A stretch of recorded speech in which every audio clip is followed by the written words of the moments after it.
Muy buenos y muy felices días para todos ustedes a nuestro canal Horizontes del Mañana. Hoy tenemos un programa muy, pero muy especial y sobre todo muy útil para estas nuevas generaciones. Tenemos una invitada de recontralujo, es la señora Carolina Londoño. Carolina, muy buenos y muy felices días. Bienvenida a nuestro canal Horizontes del Mañana. Gracias, don Gustavo. Buenos días para usted y para todas las personas que nos ven. Muchas gracias. Cuéntanos quién es Carolina Londoño, qué profesión ejerces y por qué. Bueno, Carolina Londoño es una mujer fuerte, inteligente y valiente. Y como profesional me desempeño como abogada. Mi especialidad es el área de laboral y seguridad social. ¿Por qué la desempeño? Porque mi padre también es abogado. Vi su dedicación, su talento y me encantó y me enamoré de esta profesión. Qué maravilla. Tengo plena confianza que todos tus regalos o consejos van a ser de mucha utilidad, especialmente para todas las nuevas generaciones y que nos siguen acá en nuestro canal, ¿cierto? Y mi primera inquietud va dirigida a los fondos de pensiones y las principales diferencias entre el público que es Colpensiones y los privados. Bueno, para responder esa pregunta hay que hacer una diferenciación básica. Colpensiones es el fondo que administra el régimen de prima media, mientras que todos los fondos privados, todos los que conocemos, administran el régimen de ahorro individual. Tanto Colpensiones como los fondos privados son los encargados de administrar las cotizaciones y de reconocer prestaciones. Pero ¿qué pasa? La diferencia fundamental entre uno y otro, para mí la más relevante es lo que tiene que ver con la pensión de vejez. ¿Por qué? Porque el auxilio funerario, la pensión de sobreviviente y la pensión de invalidez, tanto en Colpensiones como en los fondos privados, tienen las mismas reglas de juego, ¿cierto? Mientras que la pensión de vejez tiene una diferencia sustancial. Vamos a ver, entonces, en Colpensiones tú necesitas, tanto hombre como mujer, acreditar 1.300 semanas. Las mujeres 57 años y los hombres 62 años. Si usted cumple esos dos requisitos, está pensionado. Cosa que no pasa directamente en los fondos privados. Digamos que inicialmente lo que trató la Ley 100 a través de los fondos privados fue que no hubiera una edad reglamentaria de pensión. Es decir, si usted a los 54 años tenía el capital suficiente para pensionarse, se podía pensionar. Lastimosamente, esto pocas o nulas veces se ha visto en los fondos privados. Entonces, ¿qué pasa?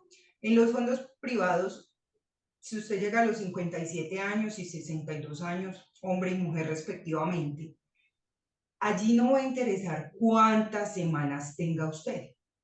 Lo que va a interesar es cuánto capital ahorrado tiene en su cuenta de ahorro individual y si ese capital le permite pensionarse a usted y a su grupo familiar, pensionarse según los requisitos del fondo. ¿Qué pasa? Que muchas de las personas que cotizan en los fondos privados no alcanzan, pese a cumplir con más de 1.300 semanas, que en los fondos privados no interesa, no les alcanza el capital ahorrado para financiar su pensión de vejez.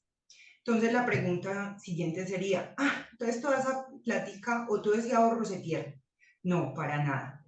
Los fondos privados manejan algo que se llama garantía de pensión mínima. Como su nombre lo dice, ahí el Estado actúa y dice que si usted en el fondo privado como mujer tiene 57 años o más, como hombre 62 o más, y cotizó 1.150 semanas, ahí sí va a interesar cuántas semanas tienes, puedes acceder a, como su nombre lo dice, a una pensión del salario mínimo, vitalicia, es decir, hasta que usted falte. Y esa pensión puede ser sustituida por sus beneficiarios de ley. Entonces, como lo vimos ahí, hay una diferencia sustancial. Las reglas de Colpensiones son muy claras: edad y semanas y pensionado estás. Mientras que en los fondos privados vamos a depender de otras variables como lo es el capital. El capital ahorrado depende no solamente de quién se va a pensionar, hombre o mujer, sino de cómo se compone su grupo familiar. Entonces, vemos que hay una diferencia bastante grande en cuanto a las reglas de juego. Normalmente se oye decir en la calle que es que los fondos privados pensionan con el salario mínimo. Muchas veces sí, porque lo que se activa no es la pensión de vejez por capital, sino lo que les acabé de explicar respecto de la garantía de pensión mínima. Esa es la mayor diferencia según mi criterio profesional. Muy interesante.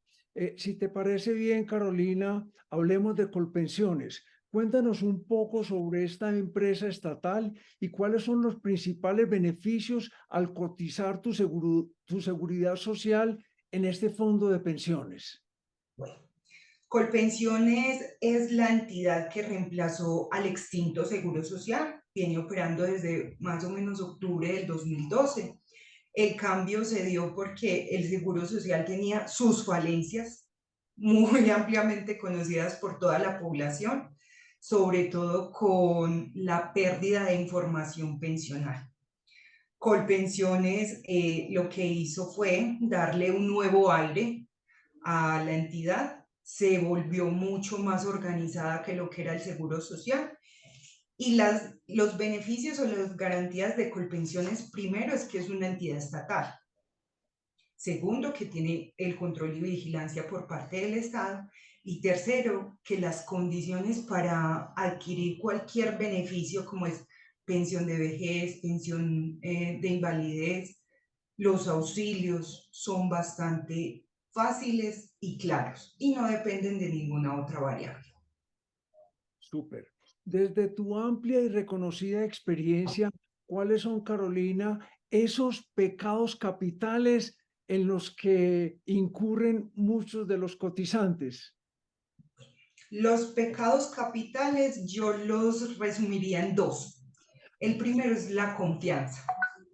La gente se confía que le están cotizando, o cuando hace el pago se confía en que el pago ingresó. Y el segundo pecado es el desinterés. La gente, normalmente las personas jóvenes dicen: sí, yo trabajo, yo estoy cotizando, yo estoy pagando, pero el real interés de saber si sí está o no está nos nace lastimosamente cuando ya estamos a puertas de pensionarnos.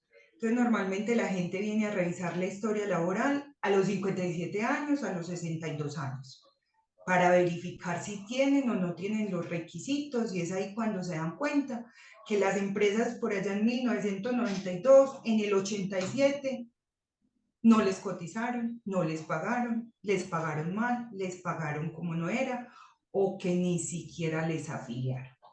Entonces, esos son los dos pecados capitales que yo encuentro que tenemos en nuestra sociedad. Ave María. ¿Por qué es tan importante revisar e imprimir nuestra historia laboral con alguna frecuencia, Carolina? Bueno, es muy importante. ¿Por qué? Porque necesitamos hacer la verificación de pagos. No solamente es realizar el pago, es verificar que el pago haya ingresado correctamente. Hay muchos errores en los sistemas de pago porque actualmente uno genera la planilla a través de cualquier pagador de seguridad social y hay errores como en los nombres, en las cédulas, en los periodos, en los valores a pagar, y si uno no corrige ese error, el error perdura en el tiempo. Muchas veces cuando ya lo queremos subsanar, no se puede por alguna otra razón, ¿cierto? Entonces, la sugerencia desde ya acá es pagar. Segundo, verificar que el pago se haya hecho. Y tercero, que el pago no solamente haya ingresado, sino que se haya hecho en forma correcta. ¿Qué significa esto? que esté a mi nombre, que sea el periodo que yo estoy intentando pagar y que esté por el valor que realmente cotizo. Entiendo que es muy común que a un ciudadano como cotizante se le pierdan o embolaten semanas y hasta años de semanas juiciosamente cotizadas. ¿Por qué pasa esto con relativa frecuencia, Carolina? Bueno, vamos a decir ahí que depende.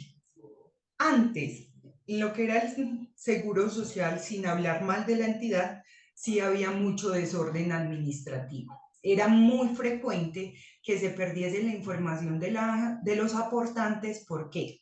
Recordemos que antes se pagaba con esas sábanas verdes, esas planillas grandes, se reportaban los pagos de una empresa.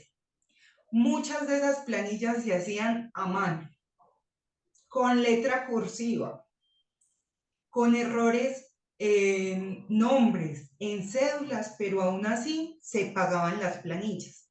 Entonces, cuando la institución o la entidad trataba de asentar esa información, muchas veces se perdía, muchas veces se cometían errores. Por decir, el señor se llamaba Pedro Pérez Palacio y el funcionario entendía Pedro Pérez Palacino. Entonces, ese pago no iba para el afiliado, sino para otro. La cédula terminaba en 6 o en 9 y el funcionario no entendió bien la numeración. Era muy normal que estos errores administrativos, somos humanos, se puedan presentar. Antes era muy normal por el tipo de planillas que manejábamos. Como eran a mano, eran unas planillas consolidadas, pues los pagos ingresaban directamente, los pagos, pero cuando se iban a aplicar cada uno de los afiliados no siempre se hacían a quien correspondía o por el periodo que correspondía o por el valor que correspondía.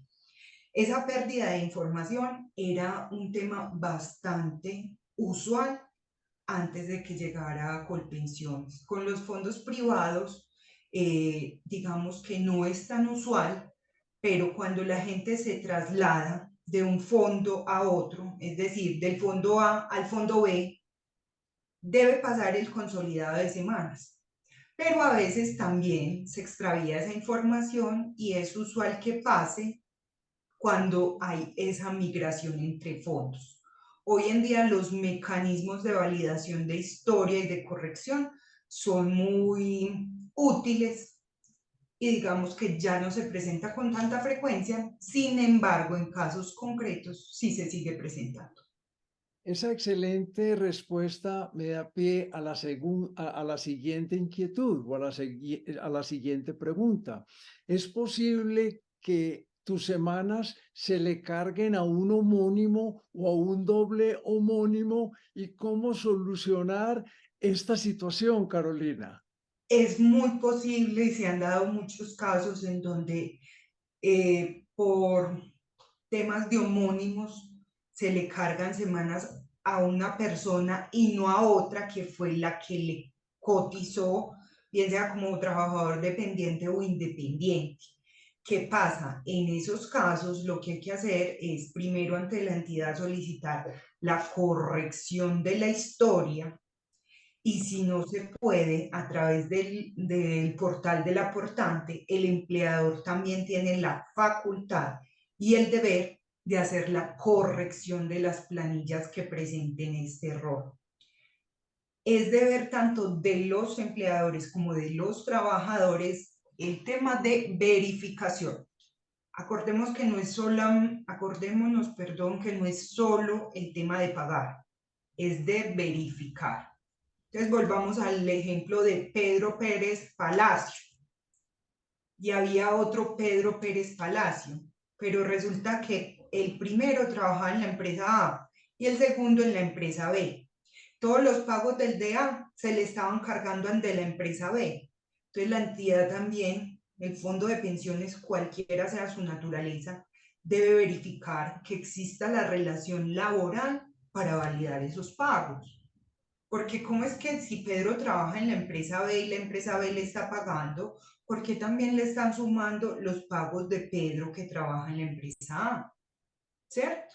Y si Pedro que trabaja en la empresa A ya le ha dicho al fondo, ven, estos periodos de pago me corresponden a mí y no a otra persona, es deber del fondo hacer tal corrección, porque recordemos que la historia laboral tiene que ver con el derecho de la habeas data, es decir, el derecho que tenemos todos los colombianos a la manipulación de la información y que esa información sea correcta, porque de la historia laboral nacen todos los derechos a los beneficios que tenemos de pensión de vejez, de pensión de invalidez, de pensión de sobreviviente y también de auxilio funerario.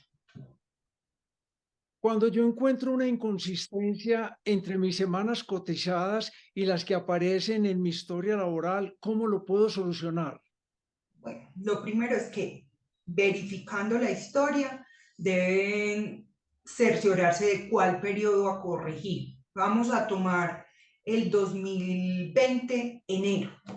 Ese periodo quedó, en ese periodo quedó algún error. Vamos a decir que quedó el error por los días de pago. Se acreditaron 20 y yo pagué 30. ¿Listo? Entonces, con la planilla de pago, a través del fondo de pensiones se hace la corrección de la historia. Solicitar la corrección de la historia, a veces según el fondo, es un poquito tedioso porque debes llenar unos formularios, debes agregar las pruebas, en este caso del pago, que hiciste el pago por el periodo completo, agregar tu cédula, si es trabajador dependiente, demostrar que es una relación laboral dependiente, si es trabajador independiente, simplemente demostrar que pagaste como trabajador independiente para que el fondo haga la corrección. Es muy importante que una vez verifiquemos el pago, si hay un error, tratemos de hacer la corrección. ¿Por qué? Porque el paso del tiempo, en este caso, no es que se pierda ni la información ni el derecho, pero la documentación sí se puede perder. Entonces yo voy a corregir un periodo de 1990. Lo primero que te van a pedir es la planilla. Usted dice, ah, sí, la planilla, yo no tengo la planilla. Vas a donde la empleadora que te dio un certificado laboral. Si la empresa existe, lo puedes obtener y quizá también la planilla, pero si la empresa no existe, ¿a quién vamos a acudir? ¿Quién tenía el deber de verificación? Yo como afiliado soy el primer interesado no solamente en la afiliación en el pago, sino también en la verificación. Entonces, cuando ocurran este tipo de errores, lo primero que se debe hacer es, una vez hallado el error, solicitar la corrección de la historia laboral. ¿Podrías adelantarnos algo, Carolina, sobre la reforma pensional que en este momento está en curso en el Congreso? Bueno, lo que trata el gobierno a través de esta reforma pensional es de hacer un poco más amplio el abanico de cobertura del sistema de pensión, porque como lo vimos ahorita, pues la existencia de estos dos regímenes no da abasto para la cobertura de toda la población mayor que está en edad de pensión. Lo que quiere el gobierno muy a grandes rasgos, porque una cosa es lo que entra en el proyecto y otra cosa lo que sale del Congreso, es crear 4 pilares que ayuden al sistema que hoy existe para el reconocimiento de prestaciones, no de pensiones, para el reconocimiento de prestaciones que puedan ayudar a nuestra población mayor que nunca cotizó o que si bien cotizó, no tiene acceso a una pensión de vejez. Además de eso, para los jóvenes y los adultos jóvenes que hoy están cotizando, no se dejen llenar de miedo. No es cierto, como ya pasó por allá en el año de 1994, que las cotizaciones se vayan a perder. No. Cuando se apruebe esta reforma, si es que se aprueba, también va a existir el denominado régimen de transición. Lo que tiene por ahora el proyecto de reforma es que las personas que tengan más de 1000 semanas no se van a ver afectadas, independiente si es hombre o mujer y no tiene edad. Simplemente dice que las personas que tengan más de 1000 semanas se pensionan con los requisitos que existen hoy en día. ¿Listo? Mujeres 57, hombres 62, 1300 semanas. Y los fondos privados, pues si bien, digamos, en la norma no se necesita edad, no se necesita semanas sino capital, se pensionarían según esas reglas. ¿Qué pasa además en esta reforma? Lo que trata el gobierno, además de dar más cobertura y darle un aporte a la población mayor, es a través de ese régimen de transición proteger las expectativas de derecho que traen las personas que ya están próximas a pensionarse. Y además de eso, por ahora en el proyecto no trae ninguna modificación respecto de edad y semanas, por ahora. Vamos a ver qué pasa en el Congreso, porque en el Congreso se pueden generar todas las modificaciones.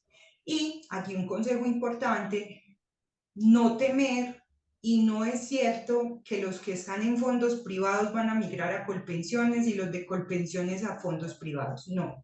Lo que trata este proyecto de reforma es de hacer que ambos regímenes, es decir, el RAIS que administra los fondos privados y el RPM que lo administra Colpensiones, es que trabajen en compañía, con unas aristas muy grandes que son difíciles de explicar realmente, pero lo que trata el proyecto de reforma es que trabajen en conjunto y así no se dé la competencia que se da hoy en día entre uno y otro régimen.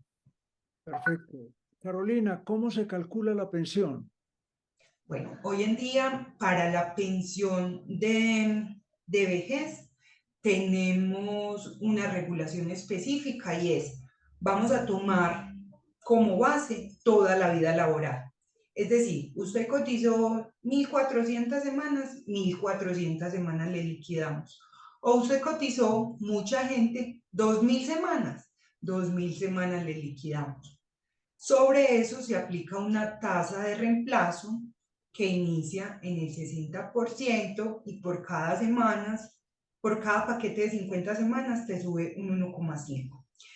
Esa pensión tiene un tope máximo de reconocimiento que es el 80% del IBL. También existe otra modalidad que es no te tomamos todas las semanas, es decir, ni las 1400 ni las 2000, sino que se toman los 10 últimos años cotizados al sistema. Normalmente este promedio es más beneficioso que el de toda la vida. ¿Por qué? Porque en los últimos 10 años de cotización pues hemos podido aumentar un poco el valor sobre el cual se hicieron los aportes, entonces es normal, casi en todos los casos, no en todos, que el promedio más favorable sea el de los últimos 10 años de cotización. Perfecto. ¿Cuántas mesadas recibe un pensionado al año y qué descuento le hacen mensualmente?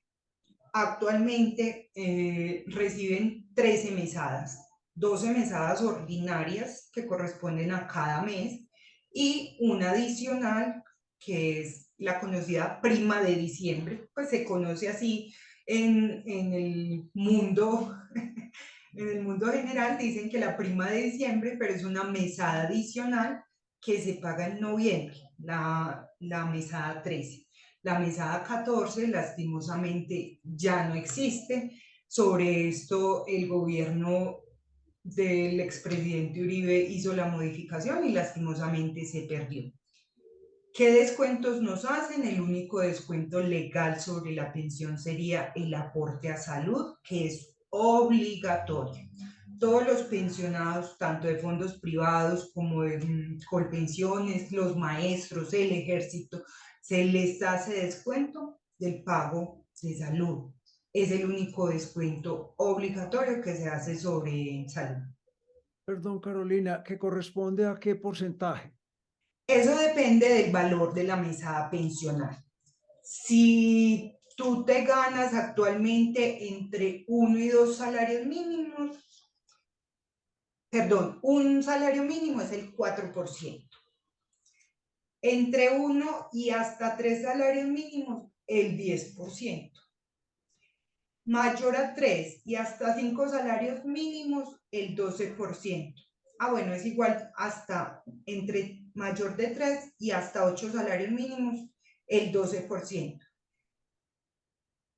Ese es el descuento que actualmente se hace sobre salud. Perfecto. Carolina, ¿qué puedo hacer cuando encuentro en mi historia laboral una nota con asterisco que dice deudas presuntas? Bueno, lo más importante en los procesos de verificación de pagos no es la parte donde está el resumen. Siempre vamos a encontrar en la historia que hay una parte que dice resumen. Nos tenemos que ir a la parte donde dice detalle de pagos efectuados. En el detalle de pagos efectuados vamos a encontrar un cajoncito que dice observaciones. En esas observaciones, si hallamos periodo de deuda presunta, significa que hay un pago que puede que haya entrado, pero que entró incompleto o que se puede aplicar a otro periodo. Es decir, yo pagué marzo, pero no ha entrado el de febrero, entonces están en verificación de a qué periodo corresponde.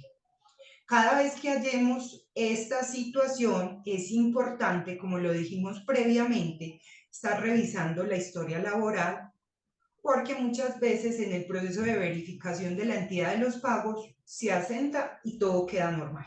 ¿Listo? Pero muchas veces persiste el error. Entonces es en ese momento donde nosotros debemos ir a la entidad a solicitar la corrección de la historia para verificar por qué sigue persistiendo ese error, si el pago entró correctamente o qué es lo que genera que haya esa novedad. Perfecto.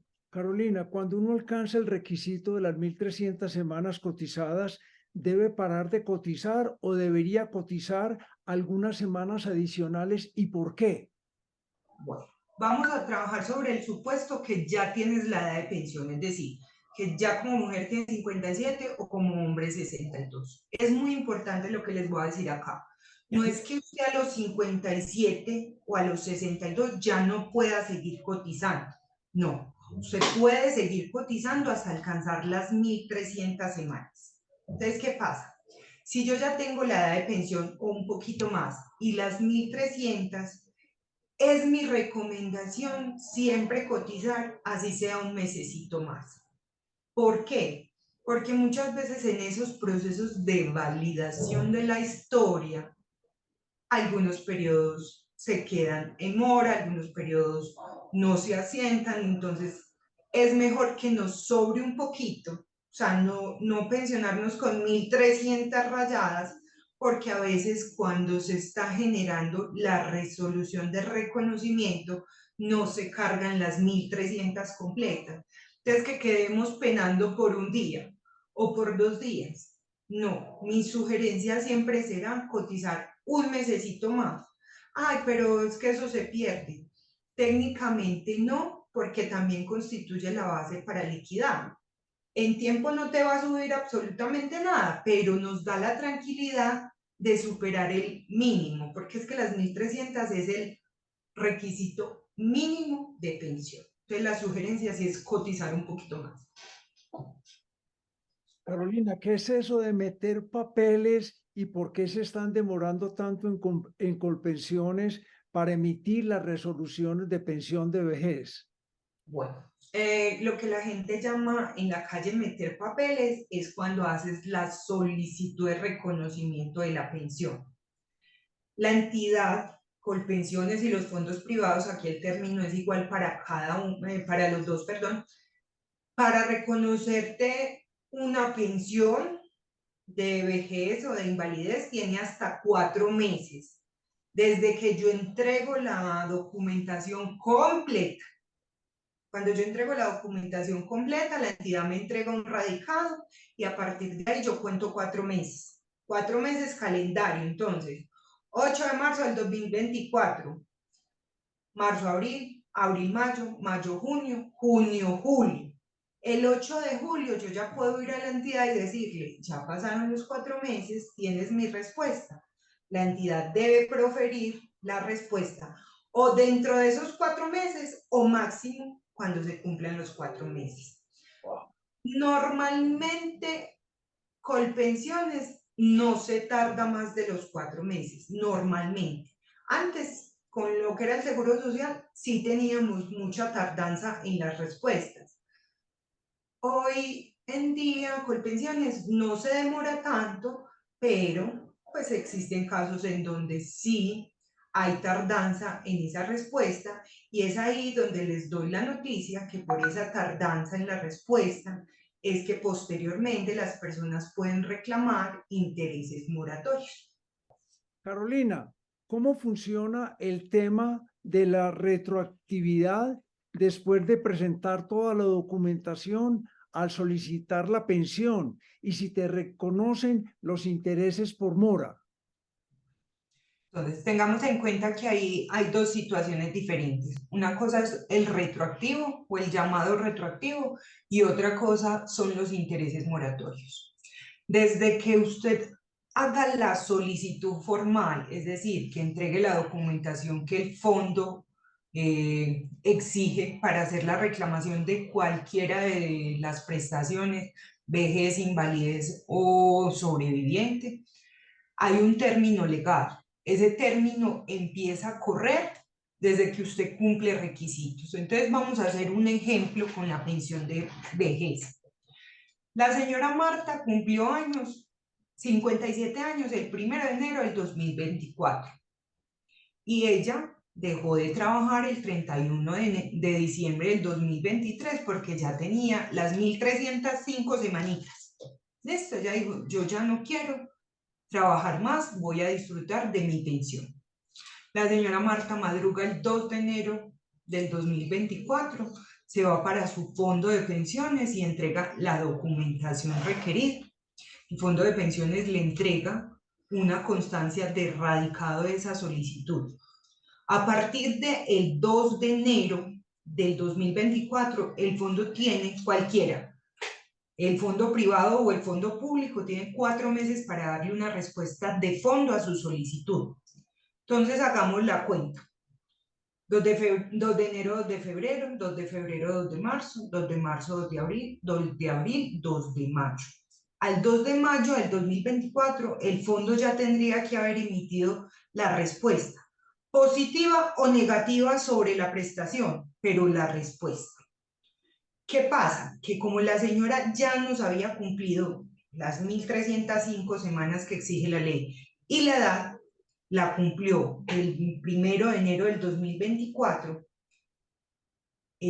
a partir del 1 de enero del 2024 ella tendría derecho. Estos 4 mesecitos que la entidad se demoró en responder y en reconocer su derecho son las mesadas que ella ha causado y que le debería reconocer el fondo a título de retroactivo pensional, porque es la fecha desde la cual causó su prestación. ¿Qué pasa? Que otra cosa diferente es que al 2 de mayo la señora Marta vaya al fondo y le digan, ah, no, doña Marta, todavía no tenemos resuelto si es positivo o si es negativo el reconocimiento de su prestación. Vamos a suponer que a Marta le responden en agosto del 2024, por la razón que haya tenido el fondo, ¿cierto? Entonces vamos a recordar que ella radicó el 2 de enero, pero la respuesta fue en agosto. ¿Qué pasa? Ella tendría derecho a todas esas mesadas que se han causado desde enero hasta agosto, llamadas retroactivo pensional.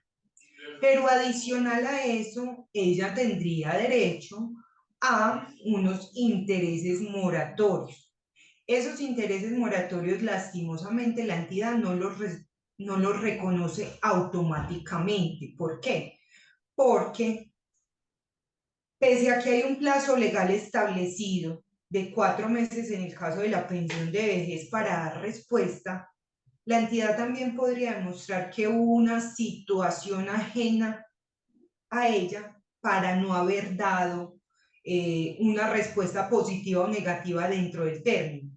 Entonces volvemos a todos los problemas que hemos hablado anteriormente, porque había un error en el nombre, porque le faltaba una semana, porque le sobraba una semana, porque tenía un error en la cédula. Muchos de los grandes errores que aletargan los procesos de reconocimiento son los nombres.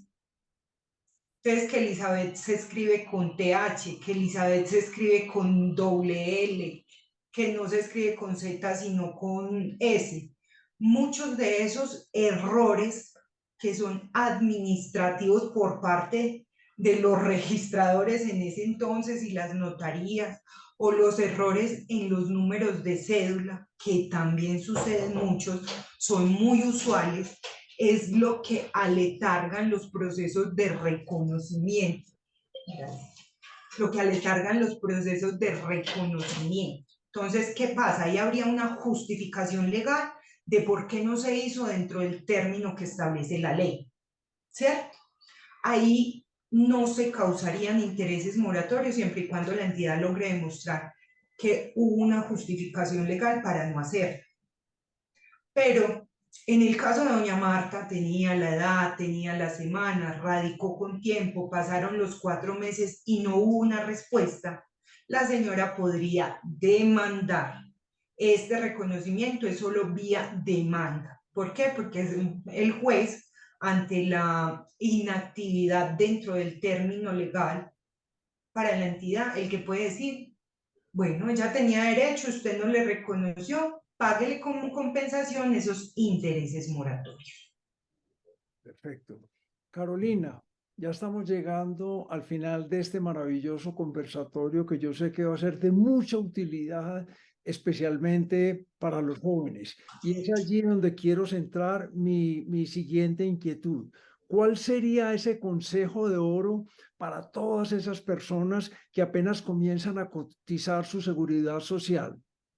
Bueno, el consejo de oro es que no nos confiemos.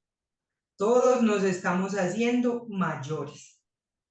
El hecho de tener un trabajo estable hoy no nos asegura absolutamente nada para la vejez y no sabemos cuánto vamos a vivir, ¿cierto?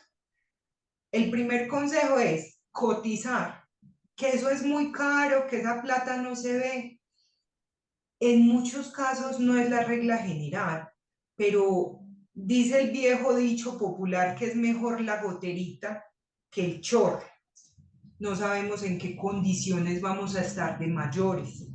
Es mejor vía pensión tener acceso al sistema de salud, bueno o malo en nuestro país, como cada uno lo catalogue, pero como todos los seguros, es mejor tenerlo y no necesitarlo que necesitarlo y no tenerlo. Entonces, mi gran consejo es cotizar, así sea, coticen por el mínimo. No dice que es que un año es muy largo, pero miren este año ya dónde va. Y tener la pensioncita es una bendición, es como tener una casita. Una casita es una bendición para uno, para su familia. Y el hecho de cotizar, no solamente lo piensen para la pensión de vejez, hay otros riesgos como la invalidez y la muerte, que tienen otros requisitos diferentes, pero que los reconoce tanto el fondo público como los fondos privados. No solamente estamos envejeciendo, también nos podemos invalidar o morir. Y en caso de una invalidez que tengamos, que puede ocurrir a cualquier edad. Yo he tenido usuarios muy jóvenes. Les estoy hablando de usuarios de 22 años, de 25 años, con una condición de invalidez muy grave, pero que gracias a sus cotizaciones al sistema de pensiones han podido acceder a una pensión de invalidez. Asimismo, a través de la cotización, faltando un integrante del grupo familiar, que el grupo familiar no se quede desprotegido y puedan por lo menos acceder a ese pago mensual que les ayude a llevar los gastos que esa persona asumía en el hogar. Entonces, acá el consejo no es solo pensemos en que, yo qué voy a saber si voy a llegar a viejo. Eso nadie lo sabe. Eso no lo podemos saber. Pero, ¿y qué tal que si lleguemos y duremos mucho? Además, otra de las virtudes del sistema es ese amparo de esas otras dos contingencias, la invalidez y la pensión de sobreviviente, que nos ayudan en dos contingencias muy difíciles y que son las que también hay que mirar, que el sistema provee y que no solamente vamos a llegar a viejos, sino que todos tenemos el riesgo. Entonces, este aporte a la seguridad social nos ayuda a tener esas dos partes cubiertas también. Súper. Viviendo allende nuestras fronteras, ¿puedo cotizar en el país donde resido y también en Colombia? Sí, es perfectamente factible. Uno puede cotizar, por ejemplo, en Estados Unidos, según la reglamentación del país, y también hacer aportes como trabajador independiente en nuestro país. No hay ninguna limitación. Perfecto. ¿Por qué, Carolina, si tengo, digamos, 1.200 semanas, no debo caer en la tentación de retirar esos fondos?